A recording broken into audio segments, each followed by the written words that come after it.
ગોપીચંદ વલ્લભભાઈનું આગળ જોયું કે આનંદ એટલે શું? આનંદ એટલે જે દુઃખ વગરનું સુખ, એને આનંદ કહેવાય. હવે કે જે આનંદ 3 જાતના છે. કયો આનંદ આપણે ગણો? એક વિષય આનંદ છે, એક બ્રહ્માનંદ છે, અને ત્રીજો ભજનાનંદ છે. આમાંનો કયો આનંદ આપણે અત્યારે વાત કરીએ છીએ? એટલે આપણે બીજું નામ આપણે પરમાનંદ એના માટે આપણે એ અગણિત આનંદ છે એની વાત છે. હવે આનંદની ફરી આપણે દોહરાઈએ કે આનંદ જીવમાં જ્યારે વિચરણ થયું ભગવાનમાંથી જીવનું, ત્યારે એનો આનંદ ઓછો થઈ ગયો, એટલે ગુપ્તાનંદ રહ્યો એમાં. એક દાખલા તરીકે ફૂલઝર હોય, એમાંથી તણખા જુદા પડ્યા, તણખા રૂપ આપણે પોતે જીવ, પણ એ જતા સમય જતા એ જે આનંદ છે એ જેમ પેલું ફૂલઝરમાં ખાલી લાલ અગ્નિ દેખાય એટલો જ રહ્યો. એટલે આપણે એ ગુપ્તાનંદ રહ્યો, એમાં જે જીવ છે ને એનાથી જ બધે વિષયમાં આનંદ માણે છે. હવે એ આનંદ, વિષય આનંદ જે છે ને એ કર્મ સાધ્ય છે. કર્મ સાધ્ય એટલે કર્મનું ફળ છે, અને એનાથી સ્વર્ગ મળે, અને સ્વર્ગમાંથી પછી જ્યારે એ વિષયો ભોગવે, જે ભોગવતો એનું પુણ્ય ખલાસ થઈ જાય એટલે પાછો ભૂતળ પર આવે છે. એટલે એનો કોઈ અખંડ આનંદ એવો રહેતો જ નથી. ત્યારે બીજો આનંદ છે અક્ષર આનંદ, જે ગણિત આનંદ છે. એમાંય ચારે બાજુનો આનંદ એને નથી. એ બ્રહ્માનંદ છે કહેવાય. એટલે એ જ્ઞાનથી મળે, અને જ્ઞાન પણ એનું એ પૂર્ણ ના હોય, એટલે એનાથી પણ સંતુષ્ટ ના થાય. એટલે ત્રીજો આનંદ છે જે ભજન આનંદ છે, અખંડ આનંદ, પરમાનંદ. હવે એ પરમાનંદ એટલે શું એની જ આપણે આજે વાત કરીશું. કારણ કે જેમ પેલું અક્ષર આનંદમાં તો શું હોય, મુક્તિ મળી જાય. એટલે મુક્તિ એટલે જેમ લખે છે આ દયારામ કહે છે કે અમે તો ખાસા ના ખવાસ રાબડી થકી ના લીધી. આ તો રાબડી જેવું કહેવાય. મુક્તિ અમારે ના જોઈએ. અમે તો ખાસા ના ખવાસ, એટલે મને આ બધું ન ખબર. અમારે તો માલ જોઈએ, પૂર્ણાનંદ, અગણિત આનંદ જોઈએ, ચારે બાજુ ભગવાન જોઈએ. એટલે એવો આનંદ. હવે એ આનંદ એટલે ભજન આનંદ. એટલે ગુસાઈજીને જે આનંદ થયો પછી એ આનંદ પરમાનંદ, એ આનંદ વધતો હતો, પરમાનંદ થયો. પરમાનંદ એટલે જેનું કોઈ આનંદનું માપ જ નથી, એને પરમાનંદ કહેવાય. હવે એનું શુદ્ધ સ્વરૂપ રાસલીલા છે. પરમાનંદનું શુદ્ધ સ્વરૂપ રાસલીલા છે. એટલે રાસલીલામાં જ્યારે વેણુનાથ થયો ત્યારે ભગવાને ગોપીજનોને બોલાવ્યા, એની જોડે વાતો કરી કે ભાઈ તમે જતા રહો, આ રાત છે, તમે મહાપુરુષ જોડે બેસવાનું તમને શોભે નહીં, લોકો તમને શું કહેશે, અને અત્યારે આવી કાળી રાત્રિએ તમે આવ્યા છો તો તમારા ઘરવાળા બધા રાહ જોતા હશે, તમારો ધર્મ ચૂકો છો. એ બધી શિખામણ આપી, પણ ગોપીજનો મક્કમ હતા કે ભાઈ અમે તો બધું થૂકીને આવ્યા છે. પછી થૂકી પછી ચાટવાનું તમે કહો છો, તમને કહો છો શું? એટલે ભગવાન હશે છે કે શું છે કે તમે મારા ચરણ સુધી આવ્યા છો, પાછા ના જતા. એટલે એમનું અંતરનું કહેવું છે કે તમે મારા ચરણ સુધી પહોંચી શક્યા છો, એ તમારું અહોભાગ્ય છે. એટલે મહાભાગા કહ્યું કે તમે મહાભાગા છો કે તમે અહીં સુધી આવ્યા. જેમ આપણે રાષ્ટ્રપતિ કે મિનિસ્ટર જોડે પણ મળવું હોય તો ત્યાં કેટલી પહેલાં સિક્યોરિટી પાસ કરીએ ત્યારે એ આપણને મળે. ત્યારે એ મારા સુધી પહોંચવા તમે જેટલું એફર્ટ કર્યા છે એનાથી તમે ભાગ્યવાન છો. એટલે એ પછી આપણે એને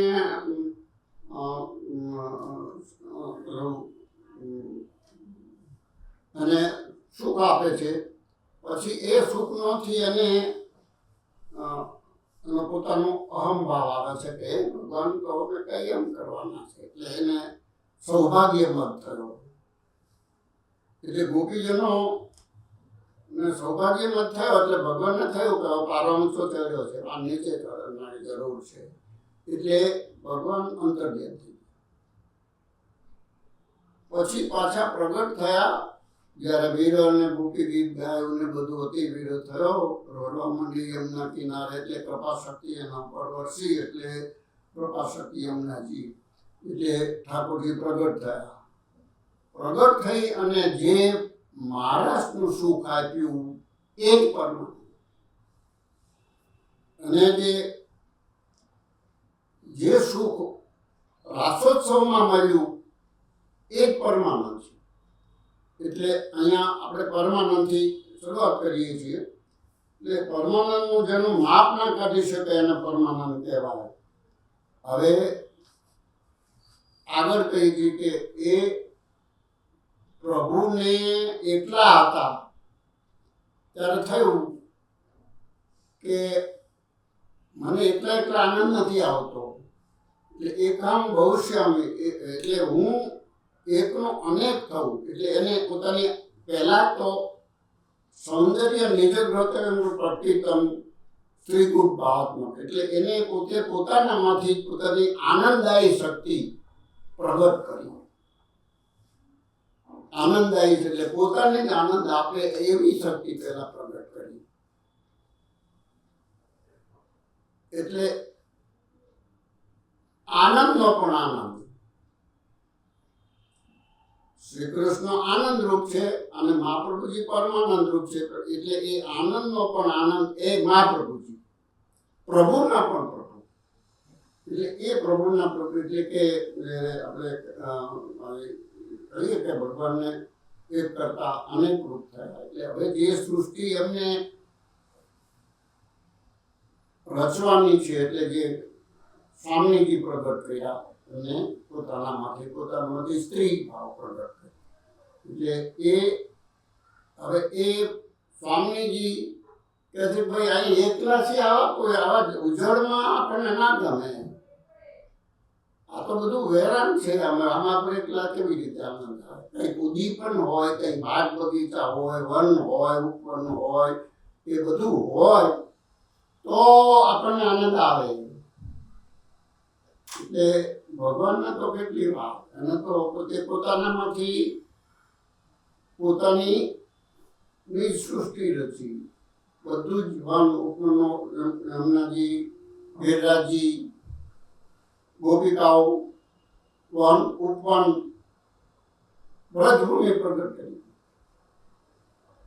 એટલે જે પોતાનો આનંદ જે બહાર પ્રગટ કર્યો, જે આંખનો વિષય થયો, એ પરમાનંદ, એટલે પોતે ભાવાત્મક છે, કૃષ્ણ આનંદમય છે, અને આ જે લીલા સૃષ્ટિ છે એ સ્ત્રી ભાવાત્મક છે, એ ભોગ્ય સૃષ્ટિ છે, ભગવાન પોતે ભોગતા છે.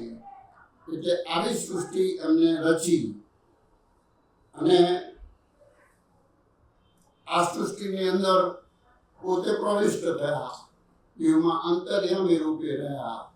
એટલે આ પુષ્ટિ સૃષ્ટિનો રચનાર ભગવાન પોતે બહુરૂપ થયા, એ અગણ્યાંકલન છે. એટલે બધું જેનું વર્ણન મન વાણીથી ના થઈ શકે એવું સ્વરૂપ પ્રગટ કર્યું. નમામિ હૃદય શેષે લીલા ક્ષીરાબ્ધિ સાયનમ, લક્ષ્મી સહસ્ર લીલાભી સેવીમાનમ કલાનિધિ.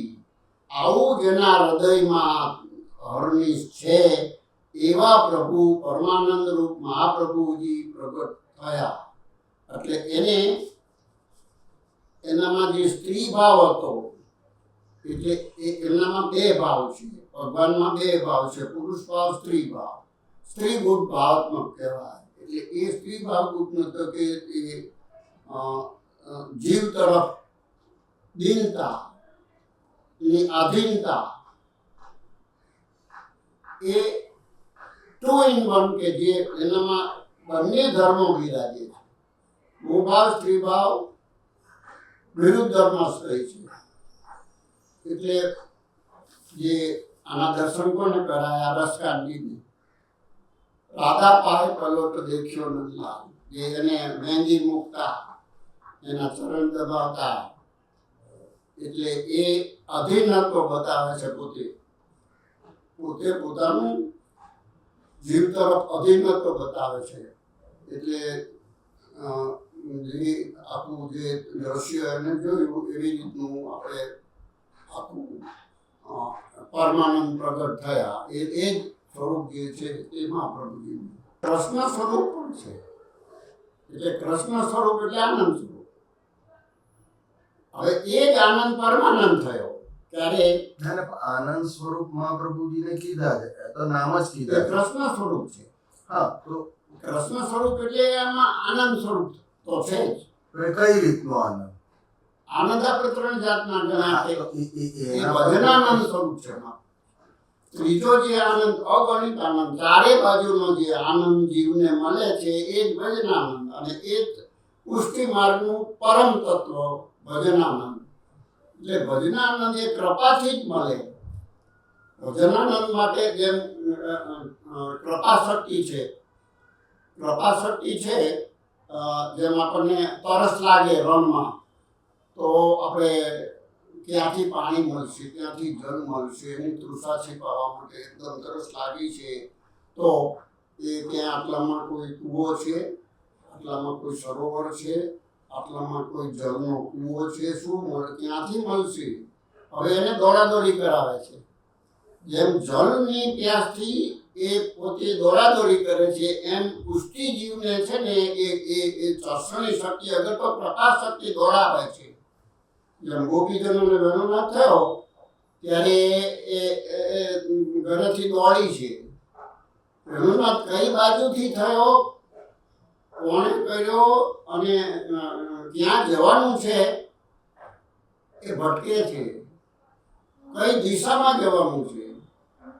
એટલે એ જે કૃપા શક્તિ, એને જેમ મોટરની અંદર ડાયનામો હોય તો મોટર ભાગે, ડાયનામો વગર મોટર ના ભાગે. એટલે આપણા એ ડાયનેમિક શક્તિ જે છે એનામાં એને દોડાવે છે કૃપા શક્તિની જોડે. કૃપા શક્તિથી ગોપીજનો દોડે છે.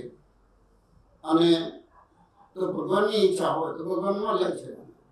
એટલે એ કૃપા શક્તિ થઈ, એ તરસની શક્તિ, એને દોડાદોડી કરાવે. જેમ પાણીની તરસ માટે આપણે દોડાદોડી કરીએ, એવી રીતે ભગવાનની પ્યાસ માટે પુષ્ટિ જીવવું કે મારું કંઈક ખોવાયું છે, અને એ ખટકો રહેવાનો.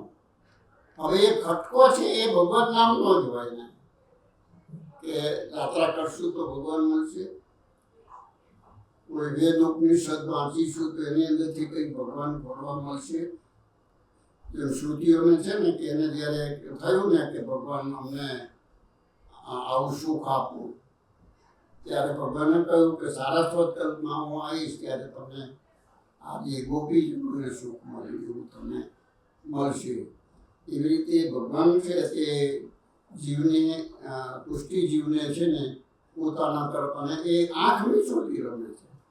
આંખ મીચોલીમાં શું હોય રમત માટે? એ હું અહીં છું તો ત્યાં જાય તો કે હું અહીં છું, ત્યાં જાય કે હું અહીં છું.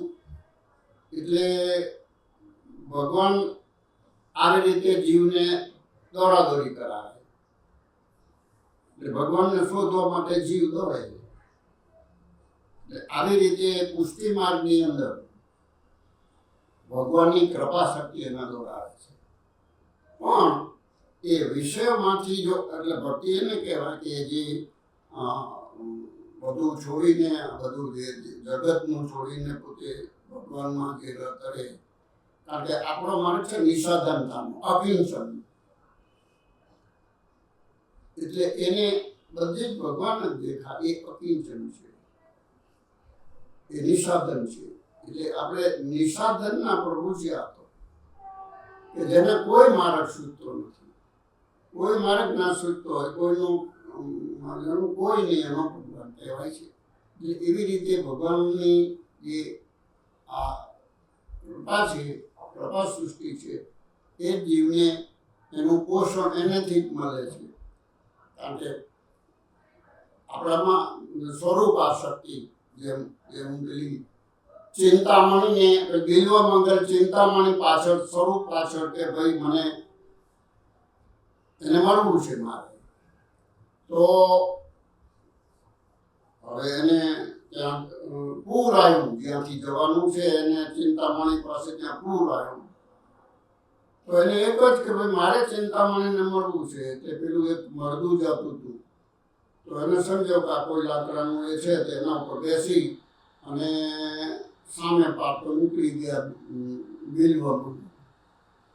સામે પારમાં પછી જોયું કે આ ચિંતામણીનું ઘર અહીંયા છે, એટલે એ ઘરે ત્યાં કોઈ સાપ આમ બારીમાંથી ચડેલો દેખાયો. એટલે એને થયું ચિંતામણી મારા માટે તો આ બધું દોરડું મૂકવું છે, હવે મારે એનાથી ચડીને એને તે મળીશું. એટલે એનામાં એ સાપને દોરડું માનીને ઉપર ગયા વેલવામાં ગયા. હવે ચિંતામણી તમે આ કેવી રીતે આવ્યા? તો ત્યાં તો દોરડું લટકાયું છે, જોયું તો કતો સાપ છે, તમને એનો ડર ના લાગ્યો? મારા શું જોઈ ગયા છો તમે? ત્યાર પછી એટલે એ સ્વરૂપ આસક્તિ ત્યાં તેને વેરા લાગે છે. એટલે એ પુષ્ટિજીવને છે સ્વરૂપ આસક્તિ, એટલે ભગવાન પોતે જે જીવનામાં એ પ્રભુનું તત્વ મૂકેલું હોય છે, એટલે એના હિસાબે એ જીવની અંદર એને નિતૃષા રહ્યા જ કરે છે.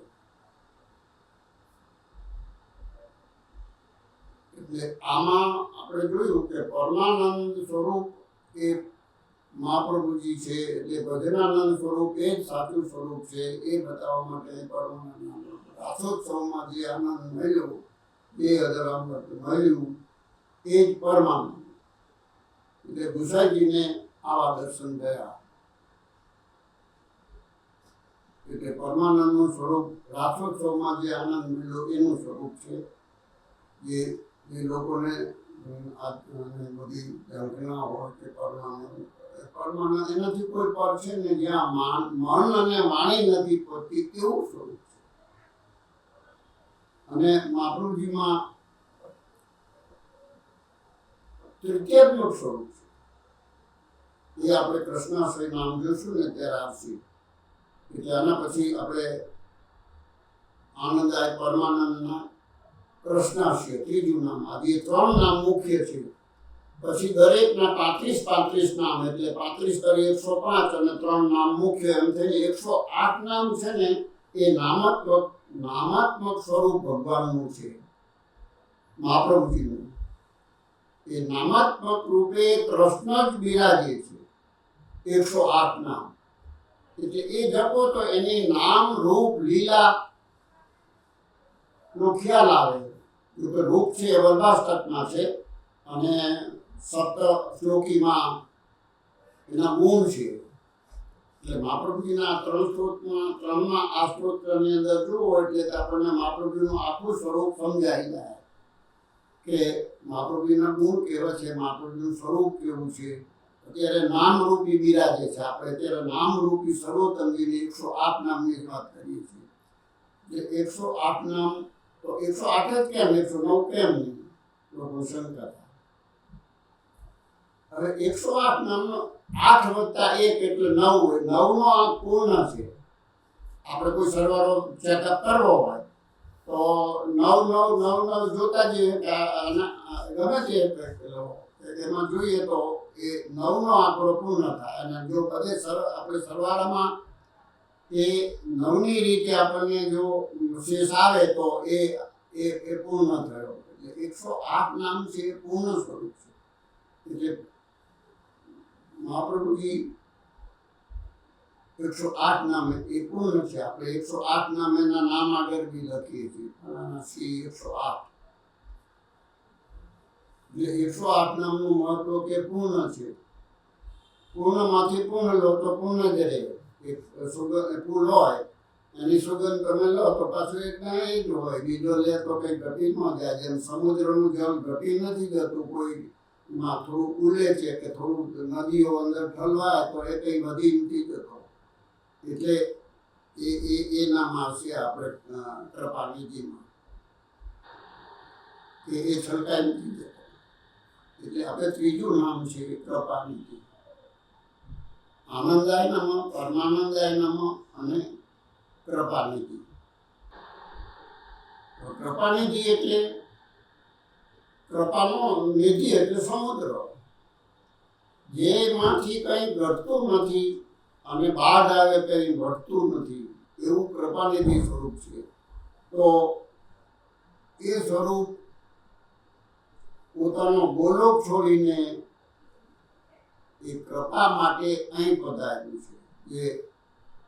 જે સમુદ્રમાં જે જાય એને રત્નો મળે, એમ અહીંયા જે ભગવત નામમાં એ રતન એ કરે તો એને રત્નો અવશ્ય મળવાના જ છે, કારણ કે એ કૃપાનિધિ છે, એ કૃપા વરસાવવાના જ છે. કૃપા તો બે જાતની કૃપા છે. એક તો સાધન કૃપા અને એક ફલ કૃપા. સાધન કૃપા એટલે જેમ આપણે કોઈ ડૂબતો હોય દોરડું નાખીને એને બચાવીએ એ સાધન, અને કોઈ પડી ગયો ને આપણે જાતે અંદર ઉતરીએ એ ફલ કૃપા. એટલે એક સાધન કૃપા ને ફળ કૃપા, આવી કૃપા બે જાતની હોય છે. એટલે પોતે જે જીવ ઉપર અંતરંગ જીવ હોય એના ઉપર પરમ કૃપા કરે, એટલે પોતે જ એનો સહારો બને, સાધન બને. કારણ કે ભગવાન પોતે સાધન અને ફળ પોતે જ છે.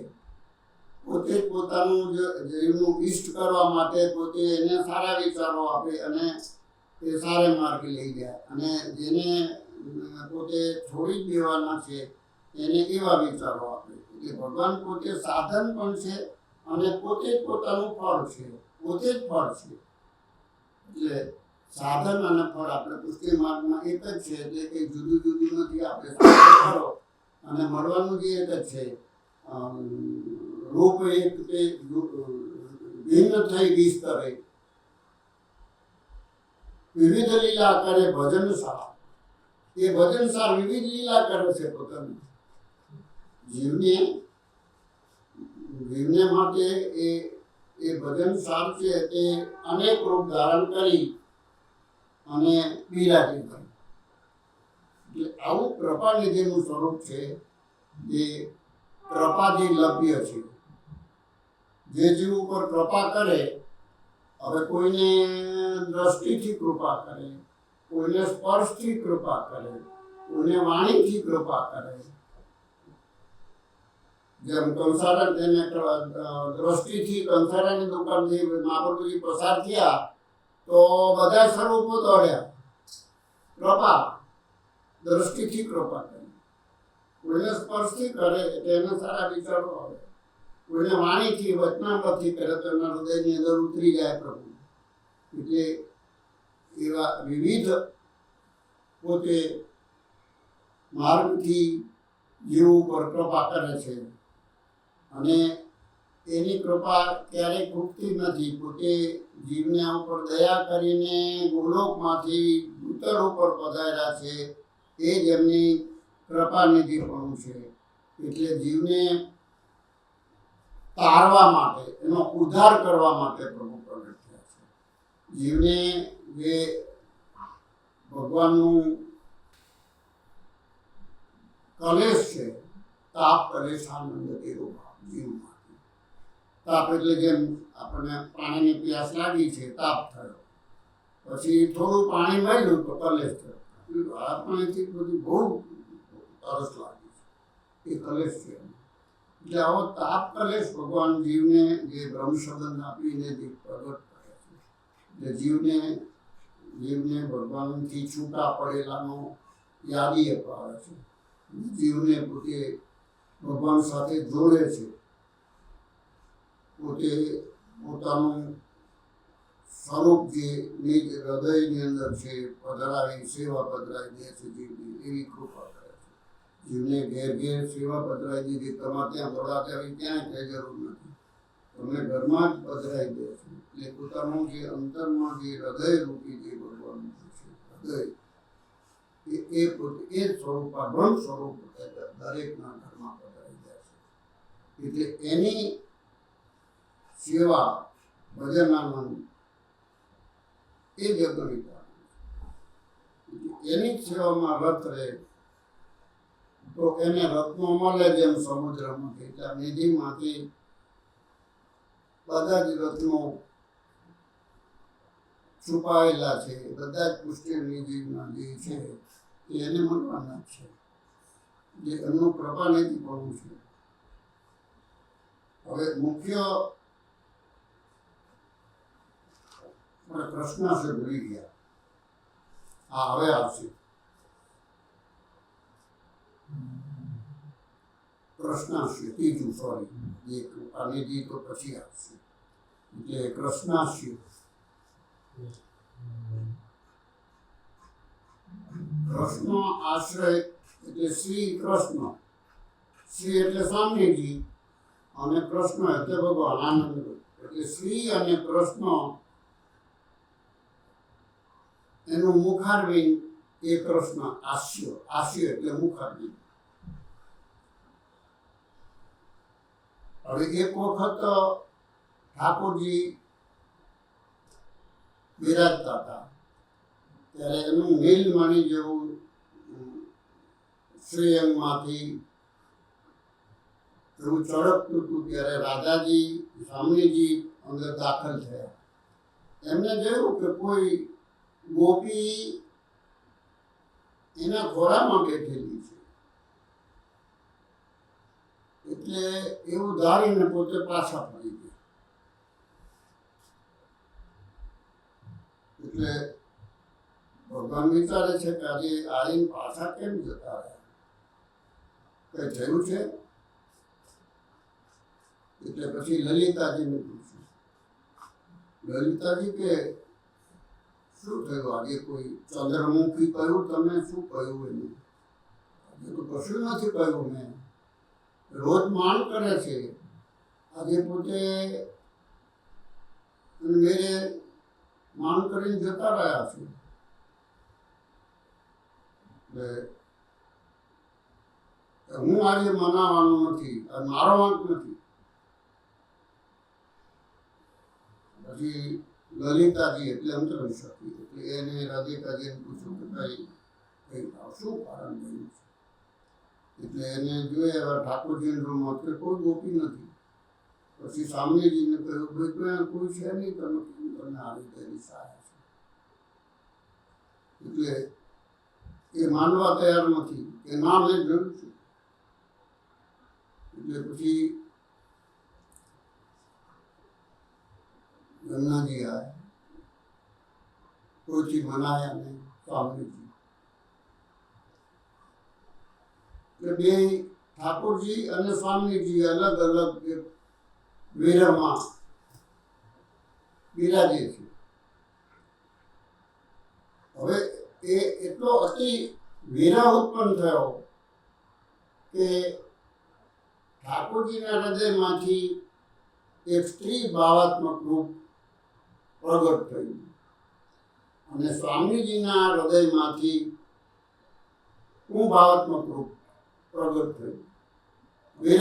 વિરહનું બંને સ્વરૂપ યમુનાજી ઉપર ભેગા થયા અને ત્રીજું સ્વરૂપ થયું એમાં કૃષ્ણ આસ્ય.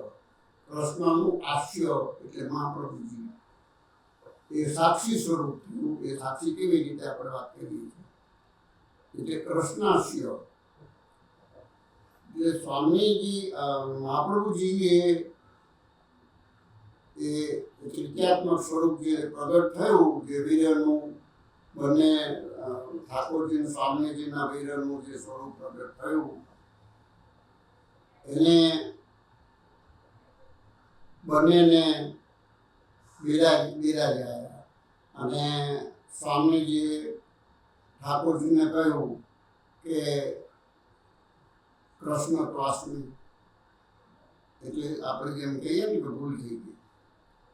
એટલે સ્વામીજીએ ઠાકોરજીને દંડવત કરી અને કૃષ્ણ ત્વાસને અને મહાપ્રભુજીએ બંનેને શ્રી અને કૃષ્ણને પોતે પ્રણામ કર્યા. એ શ્રી કૃષ્ણ સરનામમાં શ્રી અને કૃષ્ણ, શ્રી એટલે સ્વામીજી અને ઠાકોરજી અને બંનેને એ સ્વરૂપ પ્રગટ એટલે એને શ્રી કૃષ્ણ સરનામમ. આ મંત્રો છે અષ્ટાક્ષર. આ મંત્ર ગોલોકમાં પ્રગટ થયો કારણ કે સ્વામીજીને બંને સ્વરૂપને મનાવ્યા એટલે એક દ્વિત્યાત્મક સ્વરૂપે જે બધી લીલાના જાણકાર, બધી લીલાના સાક્ષી એવું સ્વરૂપ પોતે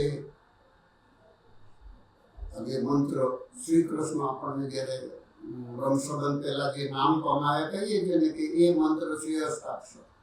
એ મહાપ્રભુજીએ ગોલોક ધામની અંદર પ્રગટ કર્યો કે શ્રી કૃષ્ણ મમ, શ્રી કૃષ્ણ મમ. આ બંને મંત્રો ગોલોકના કૃષ્ણ ત્વાસ્મી જે આપણે બ્રહ્મસબંધ વખતે દાસોહમ કૃષ્ણ ત્વાસ્મી, કારણ કે બ્રહ્મસબંધની અંદર 3 મંત્રો છે. ગોપાલ મંત્ર અને બે મંત્ર નામને વિદ્યમ. એટલે બ્રહ્મસબંધમાં આપણે જે મંત્ર કહીએ છીએ એ આમાંથી આવે છે, ગોલોકમાંથી પ્રગટ થયેલા છે.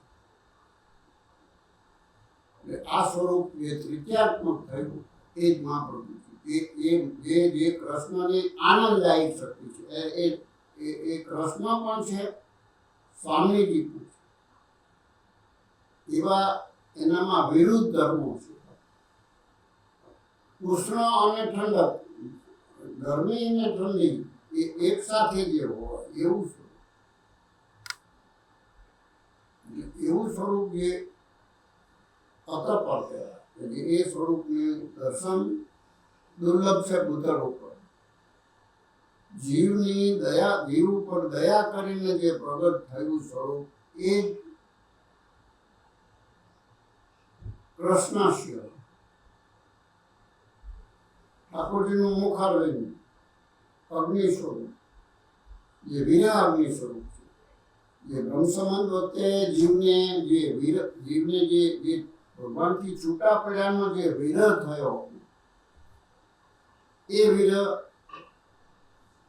ત્યાં બ્રહ્મસંબંધ વખતે જીવમાં એમની કૃપાથી આવે છે અને જીવ પછી સેવામાં પ્રવૃત્ત થાય છે. એટલે બ્રહ્મસંબંધમાંથી શું છે, જીવના દોષો જતા રહે, જીવ શુદ્ધ થઈ જાય, જીવના દોષ માફ કરે છે અને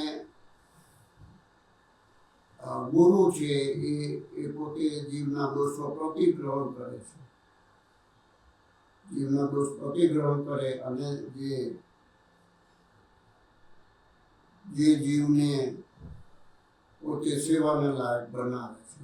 એટલે જે શ્રાવણ એકાદશીની જ્યારે પ્રગટ થઈ ને જ્યારે સાક્ષાત ગોકુળચંદ્રમાં જે આજ્ઞા કરી કે જીવને જ્યારે વલ્લભને ચિંતા થઈ કે આ જીવ ક્યાં ને ઈશ્વર ક્યાં, ભગવાન ક્યાં, તો આ બેને તમે આપણે જે ભૂતળ ઉપરથી એને સંબંધ કરાવવાનો તો આપણું શક્ય કેવી રીતે? એ ચિંતામાં વલ્લભ બિરાજે છે ત્યારે સાક્ષાત ગોકુળચંદ્રમાંથી પ્રગટ થયા કે વલ્લભ ચિંતામાં હું એક મંત્ર આપું છું, એ તમે જીવને આપશો એટલે એના સર્વ દોષો નિવૃત્ત થશે. નાશ પામશે એવું નથી, નિવૃત્ત એટલે થોડા આગળ જશે. એટલે જીવને સેવા લાયક દેહ થઈ ગયું. અને જે સહજ કાલ સંયોગ એ બધા જે દોષ છે એ દૂર થશે. એટલે ત્યાંથી મહાપ્રભુજીએ પેલા દમલાજીને બ્રહ્મસંબંધ આપ્યું અને બ્રહ્મસંબંધનું આપણે ભૂતળ ઉપર શરૂ થયું. એટલે આ છે મહાપ્રભુજીનું સ્વરૂપ. આનંદાય પરમાનંદાય પ્રશ્નાસ્ય. અને જે ચોથું છે એ કૃપાનિધિ, જે આપણે પહેલા કહી ગયા એ પછી